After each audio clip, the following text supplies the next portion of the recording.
ቤተክርስቲያን ውስጥ መስገድ አይቻልም። እኔ የምላችሁ አጉራሽ ባለስልጣን አለ እንዴ? ይቅር ይበላችሁ ነው ይድፋችሁ ነው የሚባለው? እናንተ አብሮ ላለመኗኗር ነው እንደ ህግ የምታወጡት? ከኢትዮጵያ ኦርቶዶክስ ተዋሕዶ ቤተክርስቲያን የወጣ ሰው መሪጌታ አይባልም። ቤተክርስቲያን የቆብም የካባም ችግር የለባት። ስሞትን ከኦርቶዶክስ አገልግሎትን ከጴንጤ አድርገው ገንዘብ እየሰበሰቡ እየሰሩ ነው። የትኛው ሐዋርያ፣ የትኛው ጳጳስ፣ የትኛው ሊቅ፣ የትኞቹ ዘመናት ላይ ነው መነኮሳት የሴት ጭን እያሹ በሽታ ሲያወጡ ያያችሁት?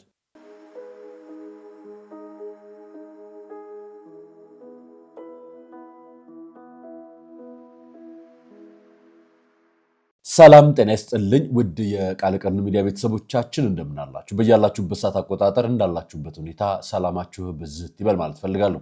ወንድም እህቶቼ፣ ታላቅ ታናሾቼ እንደየእድሜያችሁና እንደየክብራችሁ መጠን በያላችሁበት ሰዓት አቆጣጠር ሁላችሁንም ሰላማችሁ ይብዛ ብዬ ጀመርኩ። ታሞ የተኙ ሆስፒታል ያሉ በጸበል ስፍራ የሚገኙና መከራና ችግር ስደት ውስጥ ያሉ ወገኖቻችንን እግዚአብሔር ያስብልን፣ ከክፉ ነገር በሙሉ ይጠብቅልን። ዛሬ መረጃዎች ይዤላችሁ መጥቻለሁ። ለእናንተ ይሆናሉ ያልኳቸው መረጃዎች ከጎንደር መድኃኔዓለም እስከ ገዳማት ጉዳችን ድረስ ይዘን እንመጣለን። ገዳማቶች የመነኮሳት መፍለቂያ፣ የአባቶች መማሪያ ነውና ይቅርታ አልጠይቅም ያሉ መነኮሱንም ጨምሮ እንዲሁም ይቅርታ ጠይቃለሁ ያለውን ደግሞ መሪጌታውን ፓስተር ይዤላችሁ መጥቻለሁ። መረጃዎች በማስረጃ ነው ዛሬ የማቀርብላችሁ። አርያ መካሻን ፕሮግራሙን አዘጋጅቼው ማቀርብላችሁ። ሙሉውን መረጃ በማስረጃ ጭምር እንማቀርብላችሁ። ማስረጃዎቹን በመረጃ ጭምር የምንነግራችሁ ፕሮግራም ዛሬ ታይቷላችሁ። ከነዚህ ጀምሮ ሌሎች ማህበራዊ ጉዳዮችን የሚመለከቱ የተወሰኑ ጉዳዮችን ማቀርብላችኋለሁ። ታዲያ ለእናንተ ይሆናል ካልኩት አንጻር የአርያ ሚዲያን እንደምታውቁትና እንደምታስታውሱት ከተዘጋብን ግለሰብ ሪፖርት አድርጎ ቻናላችን ተዘግቷል። ከተደጋጋሚ ከዩቲዩባችን ስር ከዚህ ዩቲዩብ ስር ሊንካችን እያስቀመጥን እንዲሁም ስክሪንሾት አድርገን ከታች እያስቀመጥንላችሁ ገብታችሁ ሰብስክራይብ እያደረጋችሁ መረጃዎቹንም ለብዙ ሰዎች እንድታዳርሱና ልክ አርያ ሚዲያ ላይ የሚቀርበው ፕሮግራም እንደማቀርብ ነግሬያችኋለሁ። ወደዛው ገብታችሁ ሰብስክራይብ እያደረጋችሁ መረጃዎችን አጋሩልኝ። ከመሸጋገሪያ በኋላ ወደ ፕሮግራማችን እንገባለን።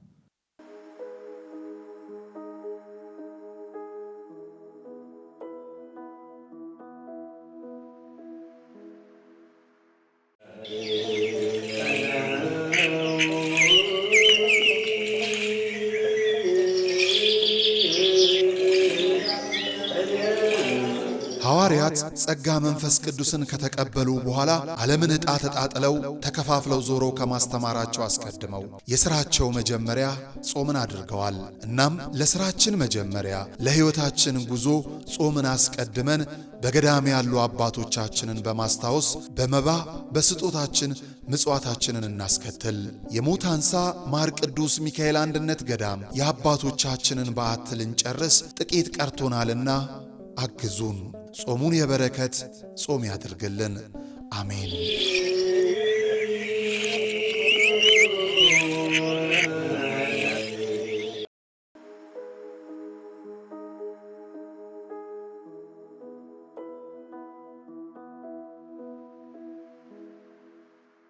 አመሰግናለሁ። የዛሬው መረጃን የመጀመሪያ የማቀርብላችሁ የጎንደር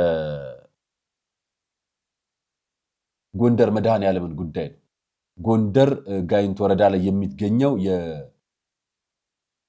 ፊሊ መድኃኔዓለም ቤተክርስቲያን ቤተ መቅደሱን ቤተልሔሙን ለቅዳሴ የሚያስፈልጉ ለቤተክርስቲያን የሚያስፈልጉ ንዋያተ ቅድሳቶች በጋራ መግዛታችን ታስታውሳላችሁ። ዛሬ ደግሞ ቤተልሔምና ሌሎች ነገሮች ለመግዛት የሚያስፈልጉ ቆርቆሮዎችን ሲሚንቶና ብሎኬት ጨምሮ የምትችሉትን ሁሉ ድጋፍ እንድታደርጉ እየጠየቅን ነው። እቺን ቤተክርስቲያን አስታውሳችኋት አይደል? እዚች ቤተክርስቲያን ውስጥ አንድ ቀን ቅዳሴ ለማስቀደስ አብረናቸው ገብተን ነበር። የሆሳዕና የዓመቱ መድኃኔዓለም ቀን ማለት ነው። አብረናቸው ገብተን ቤተክርስቲያን ውስጥ መስገድ አይቻልም። ቤተክርስቲያን ውስጥ መስገድ ያልተቻለው ቤተክርስቲያኗ ከልክላ አይደለም። ቤተክርስቲያኗ ጧፍ የሌላት፣ ዕጣን የሌላት፣ የካህናት ልብስ የሌላት፣ ንዋያተ ቅድሳት የሌላት፣ ቅዳሴ ለማስቀደስ ፈጽመው ያልቻሉባት ለ3 ዓመታት ልጆቻቸውን ካሉበት የገጠር ከተማ ካሉበት ገጠር ላይ ወደ ከተማ ወስደው ለክርስትና ለማንሳት ከ4 ሰዓታት በላይ የእግር መንገድ ኖሮባቸው አራስ እናቶች መሄድ የማይችሉበት። እንደዛም ብቻ አይደለም። በወቅቱም እንደምታስታውሱት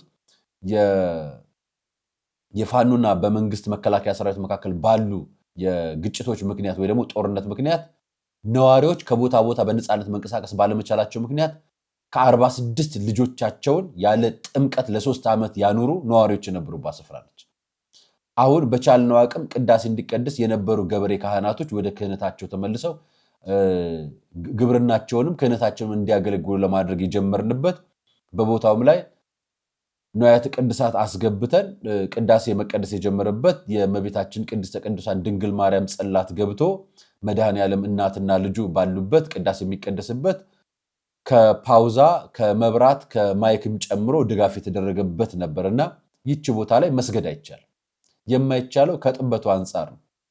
እጅግ በጣም ጠባብ ነው። ቤተልሔሙና የቤተክርስቲያኗ ግድግዳ ያሉበት ቅርበት ከ3 ዓመት ሕፃን ልጅ በስተቀር ሌላው ሰው መስገድ አይችልም። እናችን ቦታ በቻልነው አቅም በዛችሁ ቦታ ላይ ሰፋ አድርጎ ቆርቆሮ ማገዝ የምትችሉ ሌላ ነገር ማገዝ የምትችሉ በሲሚንቶም በቆርቆሮም በተለይ በመጀመሪያ በቁሳቁስ ደረጃ ማገዝ የምትችሉ ደቡብ ጎንደር ላይ የምትገኙ ወይ ደግሞ ደቡብ ጎንደር ተወላጅ ሆናችሁና እዛው አካባቢ ላይ ልካችሁ ማድረስ የምትችሉ ሰዎች ቅድሚያ ለእናንተ። ምክንያቱም ከገንዘብ በላይ ቀድሞ እሱ ቢቀድም።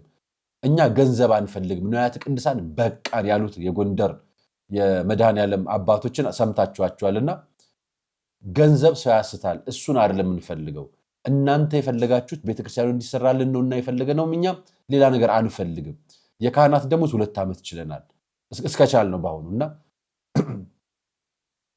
በአመት 1000 ብር ነው የሚከፈላቸው 1200 ብር ለአንድ ካህንና ይሄንን ችለናል።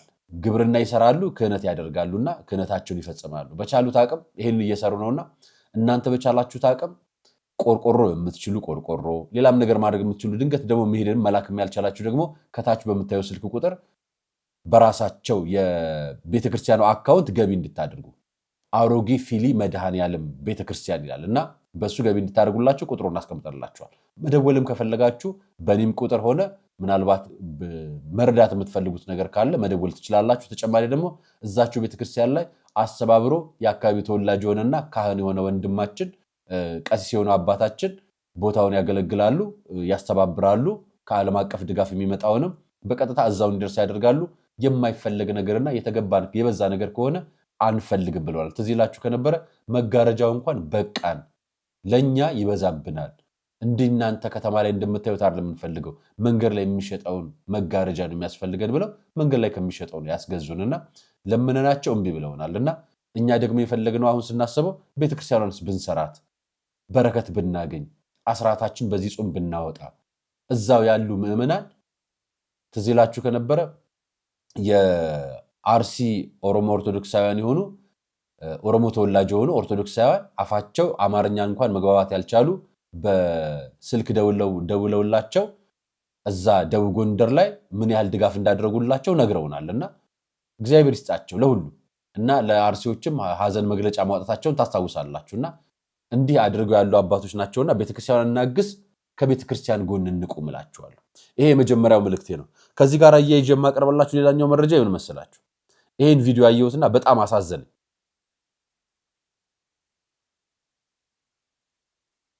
እጅግ ጥብቅ የሆነ መመሪያ ተላልፏል። ካሁን በኋላ የቀን ስራ ለመስራት ሰርተፍኬት ያስፈልጋል ተብሏል። በኮንስትራክሽን ዘርፉ ላይ የምትሰሩ ሁላችሁም ባለሙያዎች ይህ ዜና ይመለከታችኋል።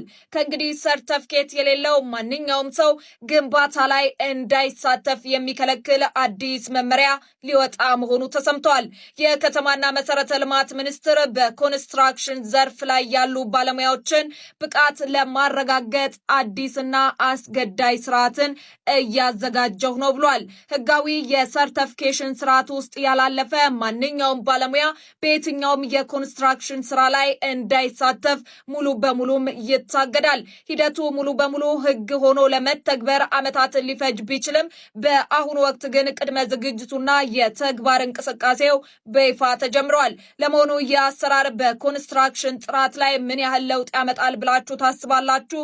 ሐሳባችሁን ኮሜንት ላይ አጋሩኝ። ሰማችሁ?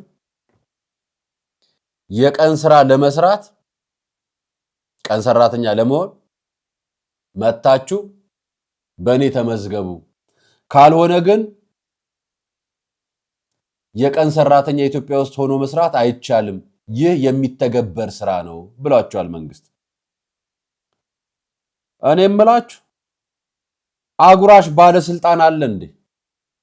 አጉራሽ ባለስልጣን የራበውን አሳዶ የሚያጎርስ፣ የቸገረውን ደርሶ የሚያለብስ፣ መጠላጣውን ደርሶ ቤቱ የሚያስቀምጥ አጉራሽ ባለስልጣን ተመደበ እንዴ? መች ነው ከአማኑኤል ያመለጡት? መቼም እነዚህ ሕግ አውጪዎች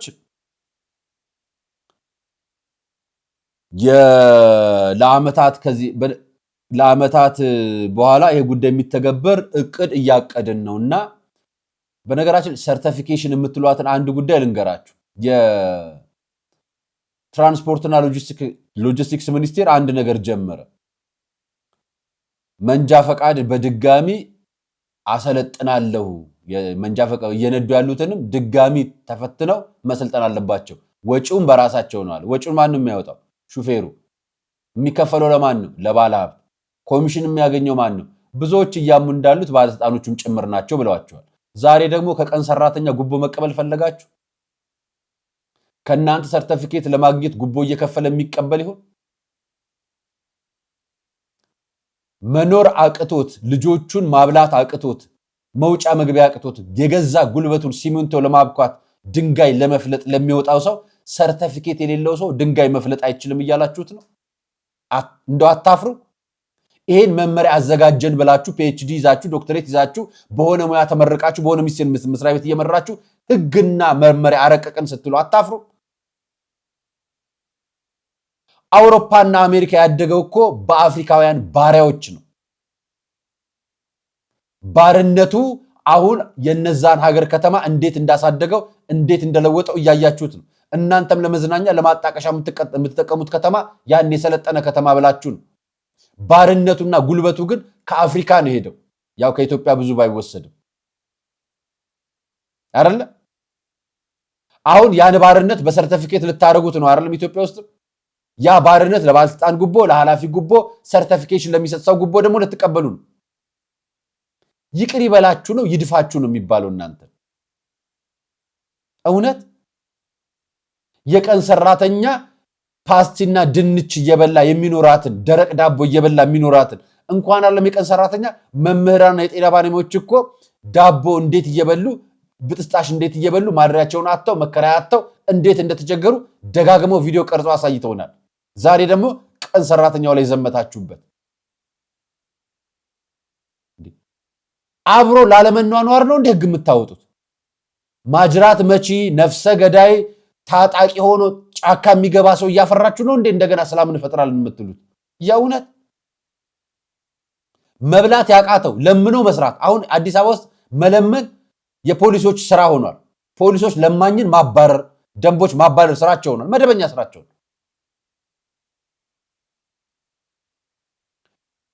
የቀን ስራ መስራት ያልቻለ ሰው መለመን መቻል አለበት። መለመን ያልቻለ ሰው ደግሞ አትብላ በረሃብ ሙት ማለት ነው። ስለዚህ በረሃብ አልሞትም የሚል ትውልድና ዜጋ ምንድነው እንዲያደርግ የምትፈልጉት? የትኛው ታጣቂ ውስጥ፣ የትኛው ረብሻ ውስጥ፣ የትኛው ጫካ ውስጥ፣ የትኛው ስራ ውስጥ እንዲገባ ነው? መከላከያ እንዲሆን ነው? ሚሊሻ እንዲሆን ነው? ምን እንዲሆን ፈልጋችሁ ነው? ሀገር በልማት ጎዳና ትለወጣለች ብላችሁ የቀን ሰራተኛውን ደግሞ ካሁን በኋላ ካልተፈተንክ ሙያ ብቃት ከሌለ አትገባም የምትሉት ሲኦሲ ልትፈትኑት ነው ቀጥሎ አይደል? ይቅር ይበላችሁ። ይሄን ብያችሁ ወደ ይቅርታው መንገድ ልምጣላችሁ። ዛሬ ይቅርታውን መንገድ ይዤላችሁ የመጣሁት መሪጌታው በይቅርታ ጎዳና ሲመላለስ በጣም ተደጋጋሚ ጊዜ ነው የሚጠይቀው። ዛሬ ደግሞ ዲቫይን ሾው ላይ መጥቶ እንዲህ ብሎናል። ማለት ሀሌታ ከዚህ በኋላ ግን ይኸው አሁንም አውልቅ ካልከኝ አውልቅ ያስረክባለሁ ይሻላል። ለተውልቀው በሕያው እግዚአብሔር ፊት ነው የምነግርህ። እኔ በክብር ሰዎች እንዲማሩ እንጂ ተሼ ውሰድና ለአንድ አባት ስጥልኝ ከፈለክ ማለት ነው። እውነቴን ነው የምነግርህ። እናደርሳለን። በሕያው እግዚአብሔር ፊት ነው የምነግርህ። እኔ ይሄንን ልብስ የምለብሰው ወንጌልን ከማድረስ አንጻር እንጂ ማንንም ከማሳዘን አንጻር አይደለም። እንግዲህ መርጌታ እግዚአብሔር ያጽናዎት፣ ያውልቁት ከትልቅ ይቅርታ ጋር ያረጉት ካባውት እናደርስሉት በእርሶ ፈቃደኝነት ነው። እኔ ደስተኛ ነኝ። እሺ ይሄው ለቤተ ክርስቲያኗም ለሚመለከተው አካል ለአንድ አባት ስጡልን ብለው አድርሷል። ሀሌታ ሚዲያ በኢትዮጵያ ኦርቶዶክስ ተዋሕዶ ቤተ ክርስቲያን ላሉ ለሚመለከቱ የእሳቸውን ሐሳብ ከቪዲዮ በማስደገፍ ይህንን ልብስ እናስረክባለን። አንተም ትረዳኛለህ። ደብዳቤም እጽፋለሁ ለጠቅላይ ቤተ ክህነት ለሊቃውንት ጉባኤ ደብዳቤ አስገባለሁ፣ ይቅርታ እጠይቃለሁ። ከዚህ በኋላ ባለው አገልግሎቴ ብሽሽቅ በሚመስል መልኩ የነሱን ልብስ ለብሼ ምንም አይነት አገልግሎት አላገለግልም።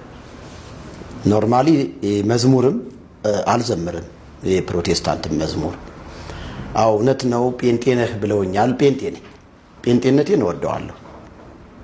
እኔ ባልወደው ኑሮ ጴንጤነትን ባልወደው ኑሮ ከዛች ቤተክርስቲያን አልወጣም ነበር። ወድጀው ነው። እናም ደግሞ ምንም ይሁን ምን እያኖሩኝ ያለ ከጌታ በታች ጴንጤዎች ናቸው።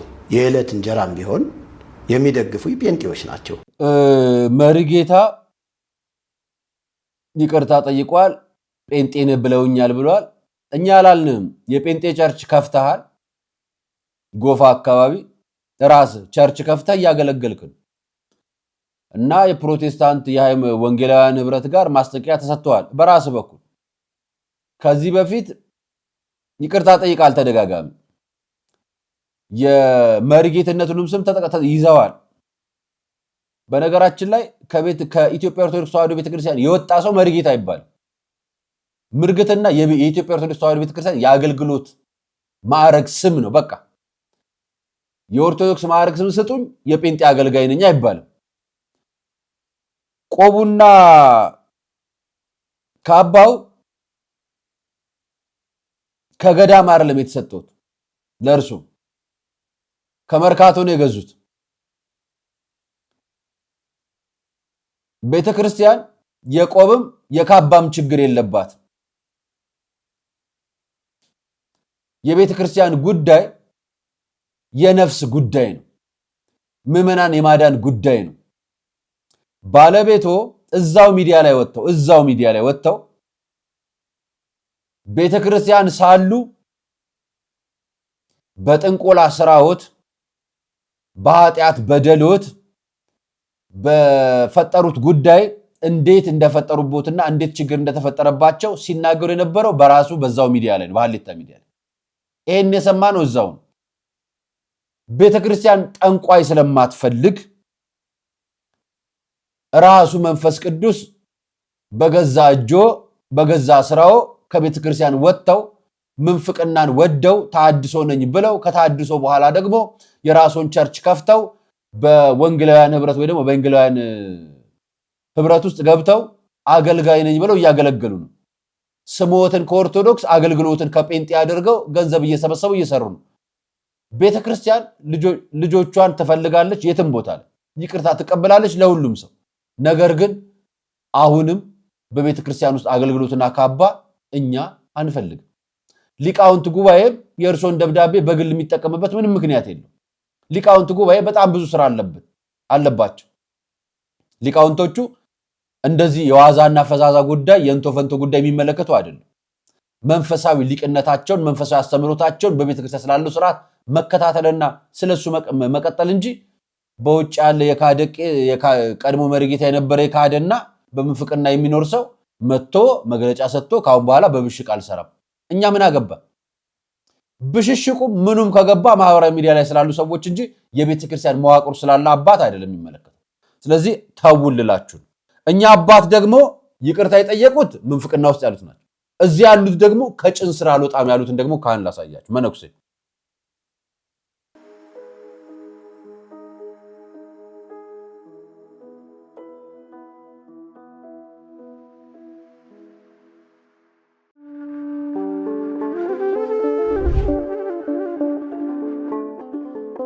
በዘመን ብዛት እርጅና ተጫጭኖት በሰው ማጣት መቅደሱ ለፈረሰው ጣጃ አቧዌ ገብረ መንፈስ ቅዱስ ማን ነው ቀድሞ የሚደርሰው? ምድሩ ለምለም ሀገሩ የጀግና ጦርነት ፈተነው እንጂ የማያውቅ ልመና። ዛሬ ግን አዛውንቶቹ ጉልበት ከርቷቸው፣ ወጣቶቹ ግራ ገብቷቸው የአቡዬ ቤተ መቅደስ ሊፈርስ ተቃርቧልና ስለ አቡዬ ብላችሁ የጻድቁን ቤተ መቅደስ እንገንባ።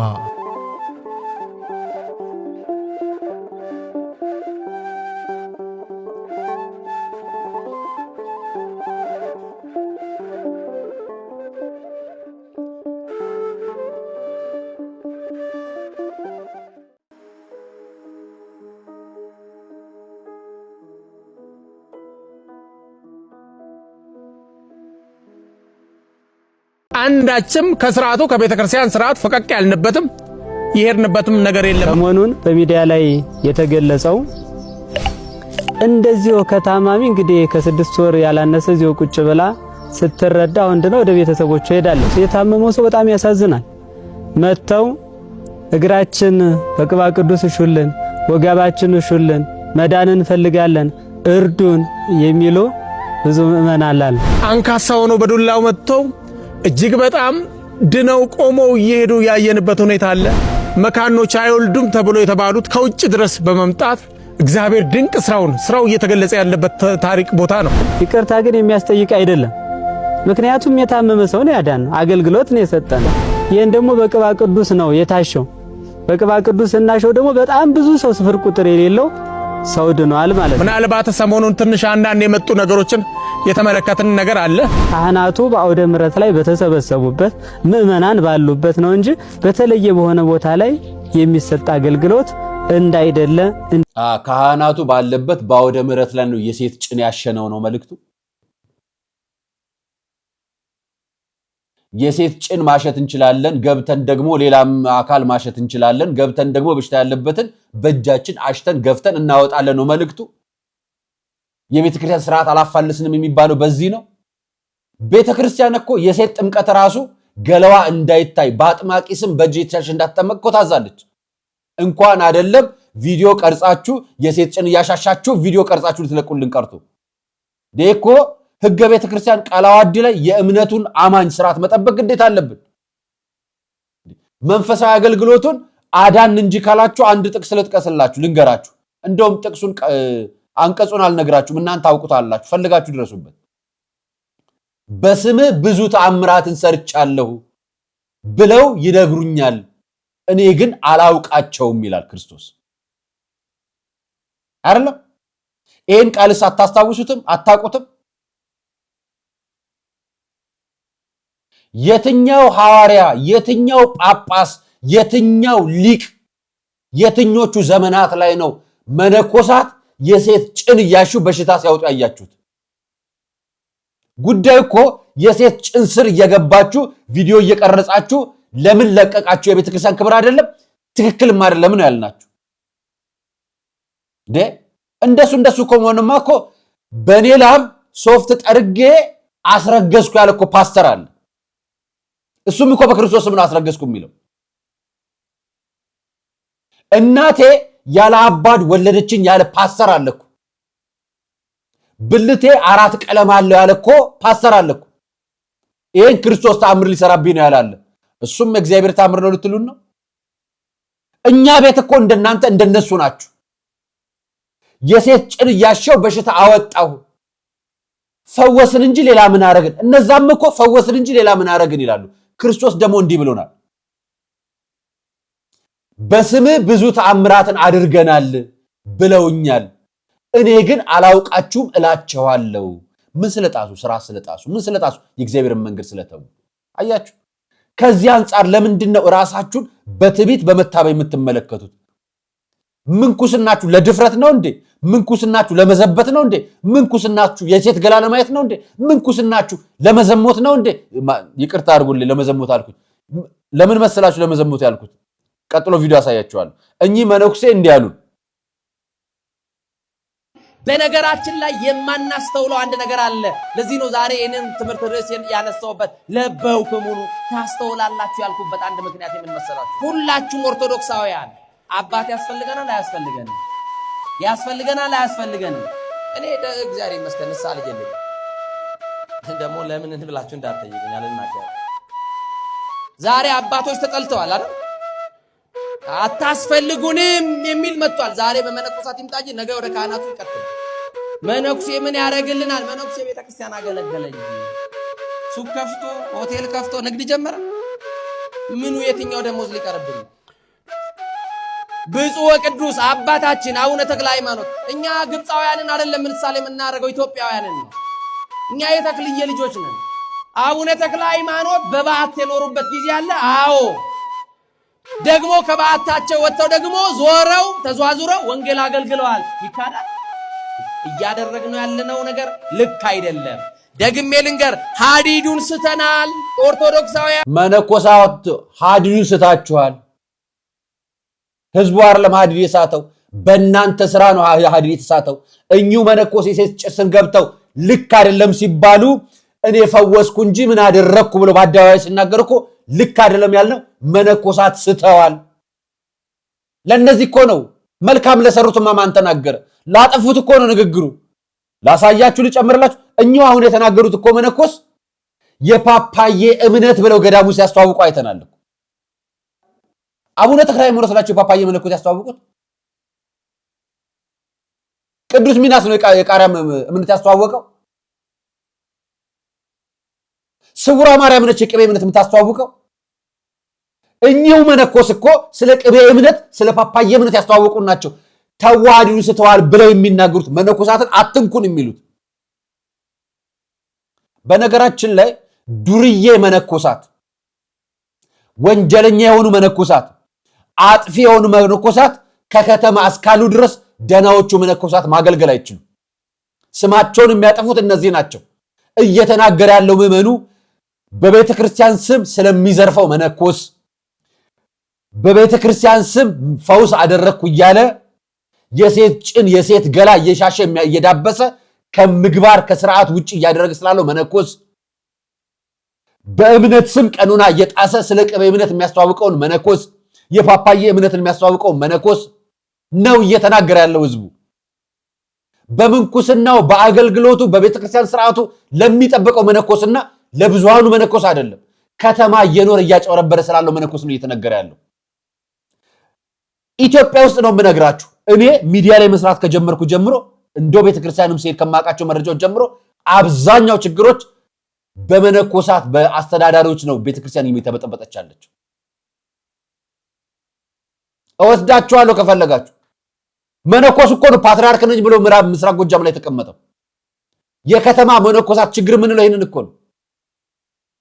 ልጨምርላችሁ ሌላ ይሁት ይሄንን ፎቶ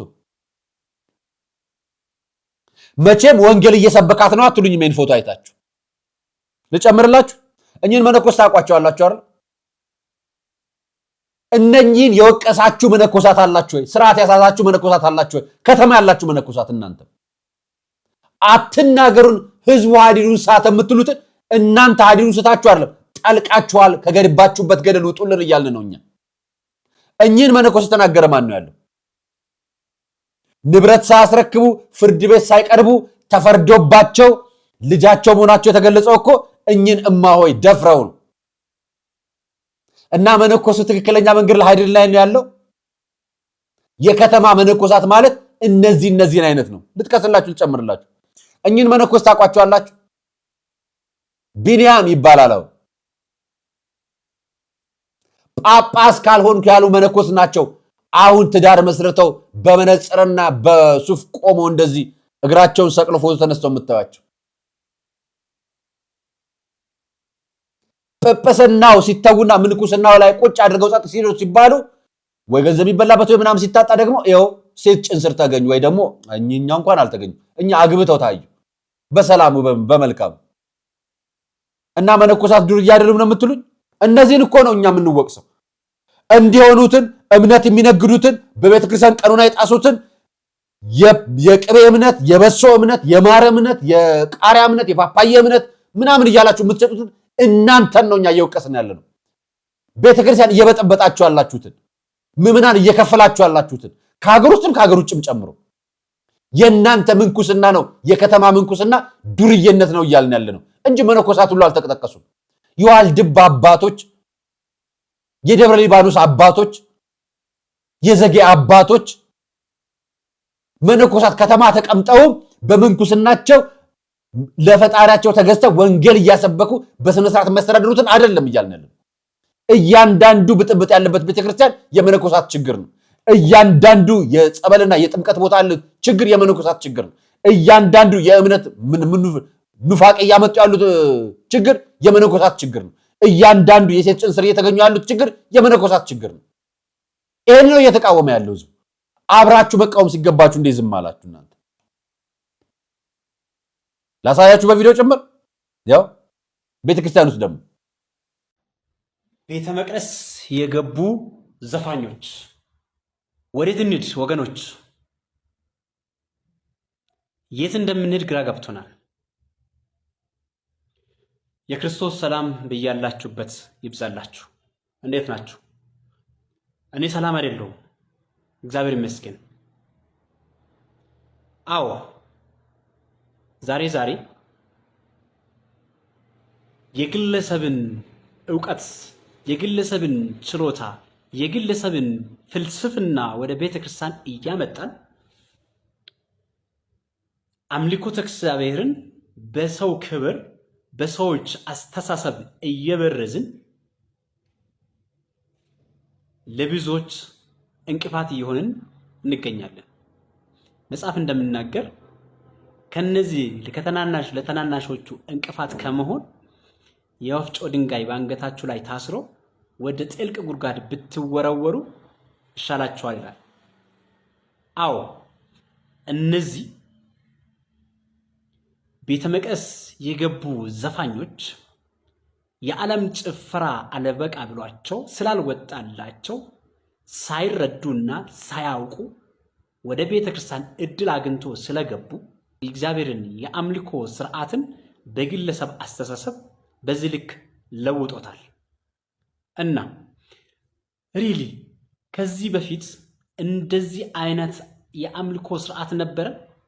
የነበሩ አባቶች እነ አባ ተክለ ሃይማኖት፣ እነ ቅዱስ ጊዮርጊስ፣ ሌሎች አባቶች ሳመልኩ በነበረበት ጊዜ፣ ሳገለግሉ በነበረበት ጊዜ በዚህ ልክ ነበር?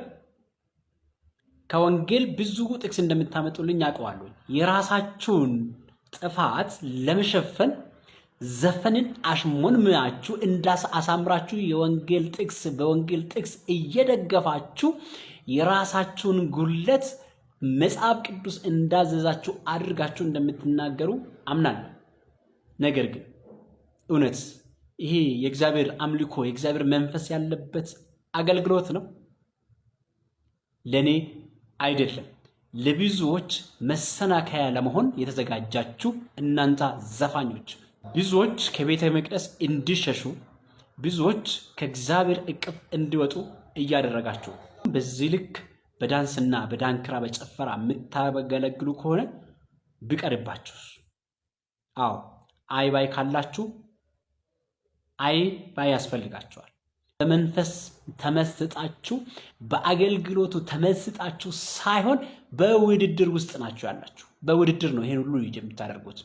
ኤኬሌ የከበሮ አመታቱ ምን ይመስላል፣ ኤኬሌ እንዴት ይዘምራል፣ ኤኬሌ እንዴት ዘሎ ይዘምራል እንድትባሉ እንጂ እርግጠኛ ነኝ የእግዚአብሔር መንፈስ ቀስቅሷችሁ የእግዚአብሔር ፍቅር ገብቷችሁ እየዘለላችሁ አይደለም።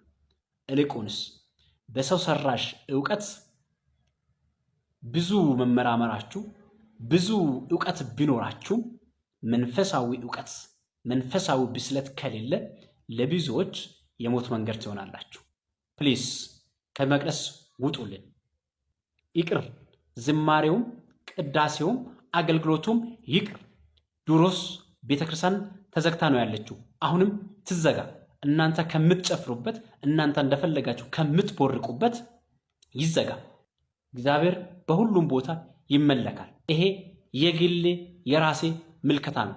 የራሳችሁን እናንተ ያላችሁትን ምልከታ ደግሞ በኮሜንት አስቀምጡልን ፕሊዝ። አባቶች ፕሊዝ፣ ከላይ ሆናችሁ ይህን ነውር እየተመለከታችሁ ያላችሁ አባቶች እግዚአብሔር የምትፈሩ ከሆነ የእግዚአብሔርን አገልግሎት እንድታገለግሉ የእግዚአብሔርን ሕዝብ እንድትጠብቁ እግዚአብሔር አደራ ሰጥቶናል ብላችሁ የምታምኑ ከሆነ ስርዓት አሱ፣ አምልኮቱም ምስጋናውም ዝማሬውም ሁሉም ነገር ጳውሎስ እንደተናገረን በአግባቡና በስርዓት ይሁንልን። ያኔ ልባችን ተሰብሮ እግዚአብሔርን እናመሰግናለን። አመሰግናለሁ። ለአባቶች አድርሱልኝ፣ ከቻላችሁ ለሚመለከታቸው አባቶች አድርሱልኝ። እግዚአብሔር ይስጥልን። ሙሉ ቪዲዮ አያችሁታል። የመነኮሳት ችግር ቤተክርስቲያን ውስጥ ገብተው ይሄን ስርዓት ማስጠበቅ ነው የመነኮሳት ችግር፣ አለማስጠበቅ ነው የመነኮሳት ችግር። መነኮሴ ነኝ አስተዳዳሪ ነኝ ብለው በዝማሬ ሲደንሱ ነው ያየናቸው። ማህሌት የእርጋታ እንጂ የቸብቸቡና የሆይታ አይደለም። እንኳን አይደለም ውጪ ዘፋኞችና ደናሾች ቤተ መቅደስ ውስጥ በመነኮሳት ስም ነው የገቡብን። ለዚህ ነው መነኮሳት ከከተማ ይውጡ ያልነው። ሐሳባቸው ከወጣልን እኮ በቃ የፓፓዬ እምነት፣ የቅቤ እምነት፣ የበሶ እምነት ከተዋችሁልን እኮ ሰየው። ወንጌሉን በስርዓት ካስተማራችሁ ሰየው። የቤተክርስቲያን አስተዳደር ላይ ችግር ካልፈጠራችሁ ሰበካ ጉባኤ ውስጥ የምትፈልጉትን እየሾማችሁ ገንዘብ ለመሰብሰብ መነኮሳት አይደለም እንዴ በጉቦ ጳጳስ ካልሆንኩ የሚሉት? እየተነገረ ያለው እኮ ስለነሱ ነው። ምን ነው ንገሩን አላችሁ። ይሄን ያላችሁ ጥፋት ላይ ላላችሁት ነው። በነገራችን እኔ ከሁሉ በላይ ለዚህ ጉዳይ መነሻ የሆኑት አባ ጸጋ ዛብን ከማከብራቸው ከምወዳቸው አባት መካከል ናቸው። ቅቤ የሚሸጡትን ግን አልወዳቸው። ፓፓዬ የሚያስተዋውቁት ግን ስራችሁን ነው። በነገራችን አልወድም። እንደዚህ የቤተክርስቲያን ቀኑና እየጣሳችሁ አክብሩን አትበሉን። የከተማ መነኮሳትን አፍቅሩን አትበሉን። በውሸት አትደልሉን። የሴት ጭን እያሻሻችሁ ጥምቀት በእናንተ ስም ጣጥማቂ ነኝ በሚል ስም እያስለፈለፋችሁ የውሸት ሰዎቹ ሳይፈወሱ ማስለፍለፊያውን አድርጋችሁ ህዝቡን የምታሳብዱት ለእናንተ አይደለም። ይሄንም እናንተማ የከተማ መነኮሳት የሆናችሁ አጭበርባሪዎች ውጡልን። ከተማ ግቡ፣ ካህን ሁኑ፣ አግቡ፣ ውለዱ። በቃ እናንተ ተውልን። የመንፈሳዊ አገልግሎቱን አትበርዙብን። ቀኖናና ዶግማውን አትጣሱብን። የቤተክርስቲያን ስርዓትን አታፋልሱብን። ለእናንተ ነው የተነገረው፣ ለአጭበርባሪዎቹ እንጂ ኢትዮጵያ ውስጥ እኮ መነኮሳት አሉ። ኢትዮጵያ ውስጥ እኮ የተከበሩ አሉ። እነሱን አይደለም። ያልተጠቀሱትን ጠቅሳችሁ አትበሉን አትበሉ። ቀጥሎ ካህናት ላይ ይመጣል፣ አታስፈራሯቸው። እነሱ አግብተው በትዳር ከማህበረሰብ ጋር በፍቅር በትህትና የሚኖሩ ህግን የሚጠብቁ ናቸው። ካህናት ሁሉንም አይደለም። እናንተ ጋር እንዳይናገሯችሁ በልቅናችሁ ታባሯቸዋላችሁ። እንዳይወቅሷችሁና እንትን እንዳይሏችሁ ዝውውር ትፈጽሙባላችሁ። ከስራ ታሰናብቷቸዋላችሁ። የሚሰማቸው አጥተዋል። መነኮሳት ለመነኮሳት ቡድን ይዛችሁ ካህናትን እየበደላችሁ ነው፣ እናውቃለን። የዛሬ ቆይታ ይህን ይመስል ነበር። አርያ መካሻ ነበር ፕሮግራሙን አዘጋጅቼ ያቀርብኩላችሁ። ለነበረው ቆይታ አመሰግናለሁ። ሰናይ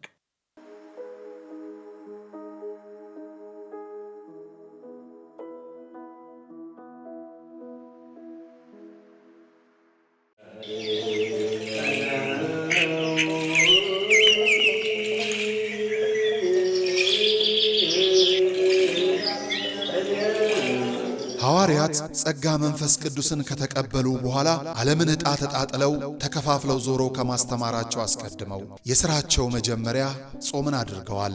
እናም ለሥራችን መጀመሪያ ለሕይወታችን ጉዞ ጾምን አስቀድመን በገዳም ያሉ አባቶቻችንን በማስታወስ በመባ በስጦታችን ምጽዋታችንን እናስከትል። የሞት አንሳ ማር ቅዱስ ሚካኤል አንድነት ገዳም የአባቶቻችንን በዓት ልንጨርስ ጥቂት ቀርቶናልና አግዙን። ጾሙን የበረከት ጾም ያድርግልን። አሜን።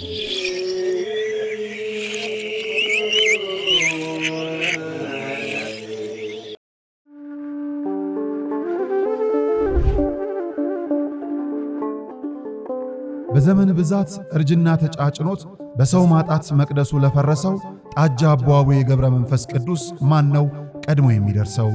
ምድሩ ለምለም ሀገሩ የጀግና ጦርነት ፈተነው እንጂ የማያውቅ ልመና። ዛሬ ግን አዛውንቶቹ ጉልበት ከርቷቸው ወጣቶቹ ግራ ገብቷቸው የአቡዬ ቤተ መቅደስ ሊፈርስ ተቃርቧልና ስለ አቡዬ ብላችሁ የጻድቁን ቤተ መቅደስ እንገንባ።